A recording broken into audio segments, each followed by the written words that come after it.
अहम ब्रह्मास्मि का मतलब क्या है ना? तो अगर हम इसको मान लें, ये पूरा एक यूनिवर्स है मान लेते हैं ना, और ये यूनिवर्स सारे यूनिवर्स हैं, मतलब जितने भी पॉसिबल यूनिवर्स है सारे यहाँ पे हैं इसमें।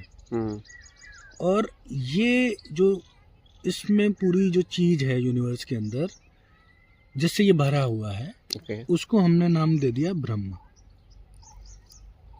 और ये इस हम लिख दें एक है या संख्या है ही नहीं, मतलब एक ही चीज है जिससे ये पूरा यूनिवर्स भरा हुआ है।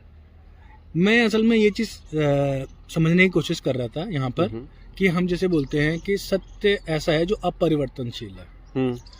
तो अगर कोई एक चीज है जो एक ही है और उससे पूरा यूनिवर्स है, मतलब यूनिवर्स का मतलब ही वो है, अगर हम दूसरे शब्दों में बोले यूनिवर्स और ब्रह्म एक ही चीज है, ठीक है, उस केस में कोई चेंज हो नहीं सकता, है ना? क्योंकि चेंज होने के लिए ऐसी कोई चीज चाहिए जो नहीं है। ठीक बात है, तभी तो वो चीज बनेगा। अगर है ही नहीं उसके अलावा कुछ भी, तो वो अनचेंजेबल हो जाएगा। ठीक है, तो इस सेंस में ब्रह्म को बोला गया कि ये अपरिवर्तनशील है और सत्य है। अब लेकिन आता है कि भाई हम तो दुनिया में चेंज देख रहे हैं, है ना? लोग छोटे से बड़े हो रहे हैं, समाज चल रहा है, दुनिया चल रही है, तो ये चीज हम मान लें यहाँ पे ऐसे ऐसे अलग अलग तरह के लोग हैं, है ना? दुनिया है, मतलब जीव हैं, आप इनको कुछ भी नाम दे सकते हो, इससे ये दुनिया बनी है।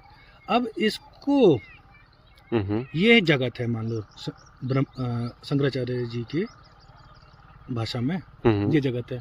ठीक है। अब ये जगत को वो यहाँ पे बोल रहे हैं कि ये मिथ है। अच्छा। क्यों? क्योंकि असली रियलिटी तो ये है इसके नीचे वाली लेयर। ओके। और ये उसी के अंदर कुछ क्रिएट हो गया है, जो है। इसी की पावर से इसने क्रिएट कर दिया है। ठीक है। और हम इंडिविजुअल एज ए इंडिविजुअल यहाँ पे इस जगत में रह रहे हैं। अब हम भी इसको देख रहे हैं तो हमें डिफरेंट डिफरेंट चीजें लग रही हैं, परिवर्तन लग रहा है, चीजें हो रही हैं अलग अलग तरह की। तो ये मिथ का अब यहाँ पे नोशन कुछ लोग समझते हैं कि इसको बोला गया झूठ है, है ना? लेकिन शंकराचार्य देख रहे हैं इस दृष्टि से कि ये ब्रह्म है, जो अद्वैत एक ही है। एक शब्द बोल रहा हूँ मैं, जबकि वो एक नहीं है, संख्या में है ही नहीं वो। ठीक है। ये सारी चीजें जिसको हम जगत बोल रहे हैं, ये मिथ है, मीन्स ये है भी लेकिन नहीं भी है, क्योंकि कोर वो रियलिटी है। ओके। तो इस सेंस में ये मिथ हो गया कि ये सत्य भी और असत भी है।